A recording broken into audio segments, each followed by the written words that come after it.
এটা যদি পাবলিক ডোমেইনে চলে যায় ওদের উপরে বিপদ নেমে আসবে। সেই জন্যই তিলোত্তমাকে খুন করলো। তিলোত্তমাকে কেন খুন করেছে? ঠিক আমাকে যে কারণে জেল খাটিয়েছে মমতা ব্যানার্জি, ঠিক একই ভাবে তিলোত্তমাকে খুন একই কারণে হয়েছে। আমিও আপনার জন্য চিৎকার করতে গিয়ে জেল খেটেছি, আর তিলোত্তমা আপনার জন্য চিৎকার করতে গিয়ে মারা গিয়েছে। তাই ওকে আমরা ভুলে গেলে হবে? আমরা ভুলে যাব নাকি? ওকে বিচার চাই, বিচার আমরা যতক্ষণ না পাচ্ছি লড়াই করে যাব। কিন্তু আমাকে একটা স্লোগান শুনলে শুভেন্দু বাবুর মুখে খুব হাসি লাগছে। কি স্লোগান বলছি? হিন্দু হিন্দু ভাই ভাই। আমার খুব হাসি লাগছে। কেন বলুন তো? দেখুন মাস্টার সাহেব বলেছেন, আমিও বলছি, পশ্চিম বাংলায় তিলোত্তমাকে নিয়ে সব থেকে বড় প্রতিবাদ র্যালি যেটা হয়েছে সেটা ভাঙড়ে হয়েছে। ওর থেকে বড় পশ্চিম বাংলায় কেউ করে দেখাতে পারেনি।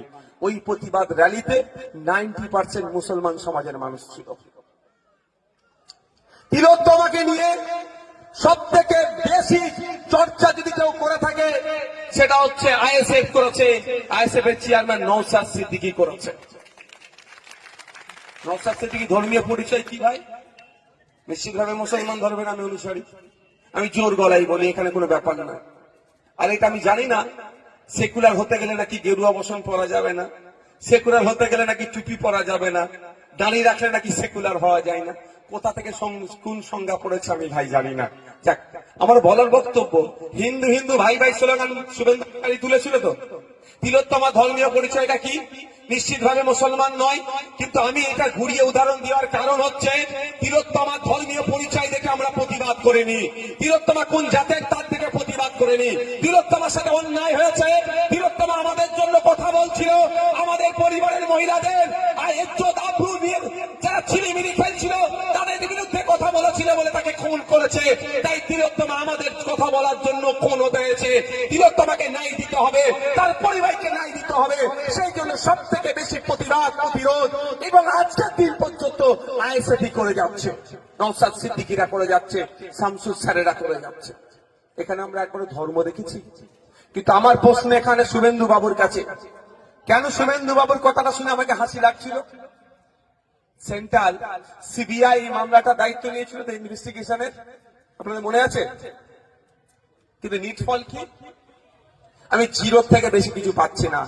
আমি এখনো বলছি, যদি সঠিকভাবে তদন্ত হয় তৃণমূলের ঘরের তামাল ছেলে অনেক ধরা পড়বে ওই মার্ডার কেসে যুক্ত। তাই আমি প্রমাণ দিচ্ছি। শুভেন্দু বাবু হিন্দু হিন্দু ভাই ভাই স্লোগান তুলছে। আমি শুভেন্দু বাবুর কাছে বার্তা দিতে চাই, তিলোত্তমার ধর্মীয় পরিচয় কিন্তু হিন্দু, সে এখনো বিচার পেল না কেন? তিলোত্তমার বাবা হিন্দু, তিলোত্তমার মাও হিন্দু, আপনি হিন্দু হিন্দু ভাই ভাই স্লোগান তুলছেন, তাহলে তিলোত্তমার বাবা তো আপনার হিন্দু ভাই হয়, এখনো পর্যন্ত সে বিচার পেল না কেন? কেন বিচার পেল না? আপনাকে আগে জবাব দিতে হবে।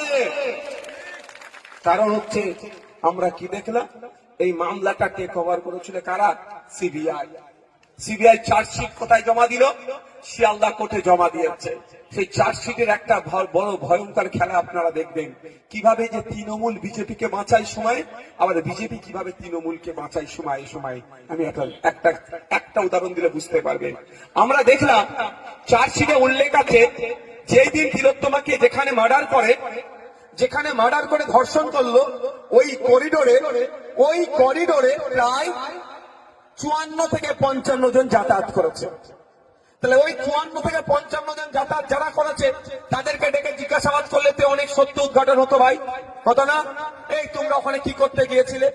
ইভেন শুধু তাই নয়, পুলিশের এক কর্তা একজনকে দেখিয়ে বলেছিল উনি ফিঙ্গারপ্রিন্ট এক্সপার্ট, কিন্তু পরে জানলাম ও ফিঙ্গারপ্রিন্ট এক্সপার্ট নয়, ও পুলিশেরই লোক নয়। ওই রাতে ওখানে ক্যামেরাতে ওর ছবি আসলো। তার এখান থেকে একটা জিনিস বোঝা যাচ্ছে, কিছু আড়াল করা হচ্ছে। যখন এই বিষয়টা নিয়ে সিবিআই কে প্রশ্ন করা হয়েছিল যে ওই 54-55 জন গুলো কারা, তখন সিবিআই বলছে ওদেরকে নাকি সিবিআই চিনতে পারেনি।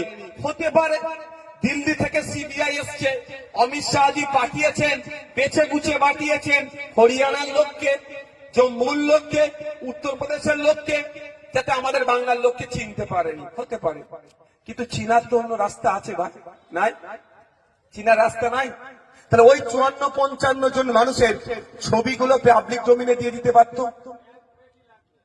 দিয়ে দিতে পারতো তো, পাবলিক ডোমেইনে দিয়ে দিতে পারতো, মিডিয়া এত মিডিয়ার মাধ্যমে ছড়িয়ে দিতে পারতো, দিয়ে একটাই বার্তা, সিবিআই আপিল করতো বাংলার মানুষের কাছে এই 54-55 জনকে আমরা খুঁজে পাচ্ছি না, আমরা চিনতে পারছি না। আপনার পাড়ায় আপনার এলাকার যদি বা আপনারা যদি কাউকে চিনতে পারেন, এই 54-55 জনকে নাম ঠিকানা যদি আপনারা জানতে পারেন, তাহলে আপনারা আমাদেরকে দিন, আপনাদের পরিচয় গোপন রাখবো। তারপরে সিবিআই তাদের কন্ট্যাক্ট নাম্বার, ইমেল আইডি যদি পাবলিক ডোমেইনে ছেড়ে দিত, তাহলে যদি ওই 54-55 জনের মধ্যে আমলিয়ার কোন একটি বুথের কোন একটা ছেলে যদি ওই রাত্রে ওখানে যেয়ে থাকে, আমরা সকলেই এখন সোশ্যাল মিডিয়াতে এখন প্রচুর অ্যাক্টিভ, আপনার মানে প্রতি 1 ঘন্টা ছাড়া ছাড়া আমরা একবার করে মোবাইল খুলে দেখি, এটা একটা তথ্য বলছে, সমীক্ষা বলছে, তাহলে নিশ্চিত ভাবে আমরা প্রত্যেকেই তিলোত্তমার জন্য গলা ফাটিয়েছিলাম, প্রত্যেকেই রাস্তায় নেমেছিলাম, যে আন্দোলন সংগঠিত করেছিলাম। আর একটু কাজ আমরা করতাম, আমরা ছবিগুলো নিতাম আর মিলানোর চেষ্টা করতাম, এইরকম ছবি আমার বুথে কেউ আছে নাকি, আমার এলাকায় কেউ আছে নাকি, যদি আমরা খুঁজে